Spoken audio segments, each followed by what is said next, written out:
ହନୁମାନ ନାରଦଙ୍କ ଠାରୁ କେମିତି ସଙ୍ଗୀତର ଆଶୀର୍ବାଦ ପାଇଲେ ସେ ବିଷୟରେ ମୁଁ ଆଜି ଗୋଟେ ସୁନ୍ଦର ଗପ କହିବି। ଥରେ ହନୁମାନ ଏବଂ ତାଙ୍କ ମା ଅଞ୍ଜନା ଗୋଟେ ବାଦ୍ୟଯନ୍ତ୍ରର ଶବ୍ଦ ଶୁଣିପାରିଲେ ଏବଂ କୃଷ୍ଣଙ୍କ ପବିତ୍ର ନାମର ସୁନ୍ଦର ଗାନ ଶୁଣିଲେ। ମା କହିଲେ, ଏ କିଏ ଗାଉଛନ୍ତି? ଏହା ନିଶ୍ଚିନ୍ତ ଭାବରେ ନାରଦଙ୍କର କଣ୍ଠସ୍ୱର। ହନୁମାନ ପଚାରିଲେ, ଏଇ ବ୍ୟକ୍ତି କିଏ? ମା ଉତ୍ତର ଦେଲେ, ସେ ଜଣେ ବହୁତ ମହାନ ଆତ୍ମା। ତାଙ୍କର କୌଣସି ପରିଚୟ ଆବଶ୍ୟକ ନାହିଁ। ତୁମେ କେବଳ ତାଙ୍କ ପାଖକୁ ଯାଅ ଏବଂ ତୁମେ ଏହି ବ୍ୟକ୍ତିଙ୍କର ମହତ୍ଵ ଜାଣିପାରିବ। ସାଙ୍ଗେ ସାଙ୍ଗେ ହନୁମାନ ଉଠି ପଡ଼ିଲେ ଏବଂ ନାରଦ ମୁନିଙ୍କୁ ଯାଉଥିବା ସମୟରେ ଦେଖିଲେ। ହନୁମାନ ତାଙ୍କ ବାଟରେ ଡେଇଁ ପଡ଼ି ତାଙ୍କୁ ପ୍ରଣାମ କଲେ। ନାରଦ ମୁନି, ମୁଁ ଶୁଣିଲି ଯେ ଆପଣ ଜଣେ ବହୁତ ମହାନ ବ୍ୟକ୍ତି, ତେଣୁ ଆପଣ ମୋତେ ଆଶୀର୍ବାଦ କରନ୍ତୁ। ମୋତେ ଆଶୀର୍ବାଦ ନ କରି ଆପଣଙ୍କୁ ଯିବାକୁ ଅନୁମତି ଦିଆଯିବ ନାହିଁ। ନାରଦ କହିଲେ, ଆପଣ କେଉଁ ଆଶୀର୍ବାଦ ଚାହାନ୍ତି? ହନୁମାନ କହିଲେ, ପୂର୍ବରୁ ଦେବତାମାନେ ମୋତେ ଏତେ ଆଶୀର୍ବାଦ ଦେଇଛନ୍ତି, ମୁଁ ଆଉ କିଛି ଭାବିପାରୁନାହିଁ। ତେଣୁ ତୁମେ ମୋତେ ଏକ ଆଶୀର୍ବାଦ ବିଷୟରେ ଚିନ୍ତା କର ଏବଂ ତୁମେ ହିଁ ମୋତେ ଦିଅ। ନାରଦ ଭାବିଲେ, ହନୁମାନଙ୍କ ପାଖରେ କେଉଁ ଆଶୀର୍ବାଦ ନାହିଁ। ତାପରେ ସେ କହିଲେ, ତୁମେ ସଙ୍ଗୀତରେ ବିଶେଷଜ୍ଞ ହୋଇଯିବ, କେବଳ ଏତିକି ଦେବା ପାଇଁ ବାକି ଥିଲା। ତେଣୁ ହନୁମାନ ସେହି ଆଶୀର୍ବାଦ ପାଇଲେ ଏବଂ ନାରଦ ମୁନି କହିଲେ, ମୁଁ ତୁମକୁ ଆଶୀର୍ବାଦ ଦେଉଛି, ଏବେ ମୁଁ ଯାଉଛି। ହନୁମାନ କହିଲେ, ଟିକେ ରୁହନ୍ତୁ, ଟିକେ ରୁହନ୍ତୁ। ନାରଦ ପଚାରିଲେ, ତୁମେ କ'ଣ ଚାହୁଁଛ? ହନୁମାନ ପଚାରିଲେ, ମୁଁ କିପରି ଜାଣିବି ଯେ ମୁଁ ସଙ୍ଗୀତରେ ସବୁଠାରୁ ବିଶେଷଜ୍ଞ? ମୋ ପିତା ମୋତେ କହିଥିଲେ ଯେ ତୁମେ ସଙ୍ଗୀତରେ ସବୁଠାରୁ ବିଶେଷଜ୍ଞ। ତେଣୁ ତୁମେ ଆଜି ମୋତେ ଏକ ଅନୁଗ୍ରହ କର। ମୋତେ ଏପରି ଆଶୀର୍ବାଦ ଦିଅ ଯେ ମୁଁ ତୁମଠାରୁ ଅଧିକ ବିଶେଷଜ୍ଞ ହେବି। ତେଣୁ ନାରଦ କହିଲେ, ଠିକ୍ ଅଛି, ମୁଁ କୌଣସି ସ୍ଥାନରେ ବସି ତୁମକୁ ଶୁଣିବି। ମୁଁ କ'ଣ ଗୀତ ଗାଇବା ଆରମ୍ଭ କରିବି? ହନୁମାନ ପଚାରିଲେ। ହଁ। ଏବଂ ନାରଦ ମୁନି ତାଙ୍କ ବୀଣାକୁ ଏକ ପଥର ଉପରେ ରଖିଲେ ଏବଂ ଭୂମିରେ ବସିଗଲେ। ହନୁମାନ ଏକ ସ୍ୱର ବାଛିଲେ ଯାହା ପଥରକୁ ତରଳେଇ ଦେବ ଏବଂ ସେହି ସ୍ୱର ଗାଇବାକୁ ଆରମ୍ଭ କଲେ। ପଥରଟି ତରଳିଗଲା ଏବଂ ବୀଣା ତରଳ ପଥରରେ ଭାସୁଥିଲା। ସେ ଗାଉଥିଲେ ଏବଂ ବୀଣା ତରଳ ପଥରରେ ଭାସୁଥିଲେ।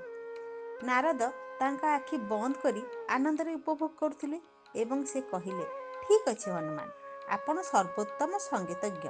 ଆପଣ ଏବେ ଗାଇବା ବନ୍ଦ କରିପାରିବେ। ହନୁମାନ କହିଲେ, ଆପଣ ଆପଣଙ୍କର ଆଖି ଖୋଲନ୍ତୁ ଏବଂ ମୋତେ କୁହନ୍ତୁ ଯେ ମୁଁ ଗାଇବା ବନ୍ଦ କରିବା ଉଚିତ କି ନାହିଁ। ହନୁମାନ ଉତ୍ତର ଦେଲେ, ଆପଣ ଆପଣଙ୍କର ଆଖି ଖୋଲନ୍ତୁ। ତେଣୁ ନାରଦ ତାଙ୍କ ଆଖି ଖୋଲି ଚାରିପାଖକୁ ଦେଖିଲେ। ସେ ପଥର ପାଣିରେ ଭାସୁଥିବା ବୀଣାକୁ ଦେଖିପାରିଲେ ନାହିଁ। ହଁ, ଆପଣ ଗୀତ ଗାଇବା ବନ୍ଦ କରିପାରିବେ। ତେଣୁ ହନୁମାନ ଗୀତ ଗାଇବା ବନ୍ଦ କଲେ ଏବଂ ତରଳ ପଥରଟି ପଥର ହୋଇଗଲା ଏବଂ ବୀଣା ଅଟକିଗଲା। ନାରଦ କହିଲେ, ମୁଁ ଯାଉଛି ଏବଂ ସେ ତାଙ୍କର ବୀଣା ନେବାକୁ ଚେଷ୍ଟା କଲେ, କିନ୍ତୁ ଏହା ହଲିଲା ନାହିଁ। ତୁମେ କ'ଣ କଲ ହନୁମାନ? ହନୁମାନ କହିଲେ, ମୁଁ କେବଳ ଗୋଟିଏ ଗୀତ ଗାଇଲି। ତୁମେ ମୋତେ ଗୋଟିଏ ଗୀତ ଗାଇବାକୁ କହିଲ ଏବଂ ତୁମେ ମୋତେ କ୍ଷମତା ମଧ୍ୟ ଦେଇଛ। ଏବେ ତୁମେ ଅଭିଯୋଗ କରୁଛ? ନାରଦ କହିଲେ, ଏବେ ଯାହା ହେଉ, ତୁମେ ଦୟାକରି ପୁଣି ଥରେ ସ୍ୱର ଗାନ କର, ଯାହାଦ୍ୱାରା ମୁଁ ମୋର ବୀଣା ପାଇପାରିବି। ହନୁମାନ କହିଲେ, ମୁଁ ଜାଣିନାହିଁ। ନାରଦ ମୁନି କହିଲେ, ଦୟାକରି ଏହା କର। ନା, ମୁଁ କରିବି ନାହିଁ, ହନୁମାନ କହିଲେ ଏବଂ ସେ ଡେଇଁ ପଡ଼ି ରାଜପ୍ରାସାଦ ଭିତରକୁ ଦୌଡ଼ିଗଲେ। ତେଣୁ ନାରଦ ମୁନି ହନୁମାନଙ୍କ ପଛରେ ଦୌଡ଼ୁଥିଲେ, ଯେ କେବଳ ଗୋଟିଏ କୋଠରୀରୁ ଅନ୍ୟ କୋଠରୀକୁ ଦୌଡ଼ୁଥିଲେ। ଏବଂ ତମେ ଜାଣ ଯେ ବାନରମାନେ ଦ୍ରୁତ ଅଟନ୍ତି, ସେମାନଙ୍କୁ ଧରିବା ବହୁତ କଷ୍ଟକର। ଶେଷରେ ନାରଦ ମୁନି ବହୁତ କ୍ଳାନ୍ତ ହୋଇଗଲେ। ତେଣୁ ସେ ଡାକିଲେ, ହେ ହନୁମାନ, ଦୟାକରି ଆସି ମୋ ବୀଣା ଫେରାଇ ଦିଅ। ମୋତେ ଯିବାକୁ ପଡ଼ିବ, ମୋର ସେବା କରିବାକୁ ଅଛି। ଠିକ୍ ସେହି ସମୟରେ ମାତା ଅଞ୍ଜନା ବାହାରକୁ ଆସିଲେ ଏବଂ ଯେତେବେଳେ ସେ ନାରଦ ମୁନିଙ୍କୁ ଦେଖିଲେ, ସେ ତାଙ୍କ ପାଦ ଛୁଇଁ କହିଲେ, ମୋ ପୁଅ କ'ଣ କରୁଛି? ସେ ତୁମକୁ କିଛି ଅସୁବିଧା ଦେଉଛି? ନାରଦ କହିଲେ, ନା ନା, କୌଣସି ଅସୁବିଧା ନାହିଁ, କେବଳ ସେ ମୋ ବୀଣାକୁ ପଥରରେ ଫସେଇ ଦେଇଛି। ମାତା କହିଲେ, ଓଃ ନା, ସେ ପୁଣି ତାଙ୍କର ଦୁଷ୍ଟାମି ଆରମ୍ଭ କରିଛି। ହନୁମାନ, ନାରଦଙ୍କ ବୀଣାକୁ ପଥରରୁ ବାହାର କର।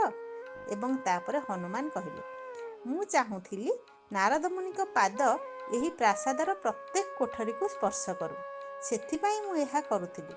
ଏବେ ସେ ସମସ୍ତ କୋଠରୀକୁ ସ୍ପର୍ଶ କରିଛନ୍ତି ଏବଂ ସେ ଆମ ଘରକୁ ଏକ ପବିତ୍ର ତୀର୍ଥସ୍ଥଳ କରିଛନ୍ତି। ତାଙ୍କ ପାଦକମଳର ଧୂଳି ଏତେ ବିରଳ ଯେ ଆମ ରାଜ୍ୟର ଗୋଟିଏ ଅଂଶରେ ଏହାକୁ ରଖିବାରେ କ'ଣ ଲାଭ?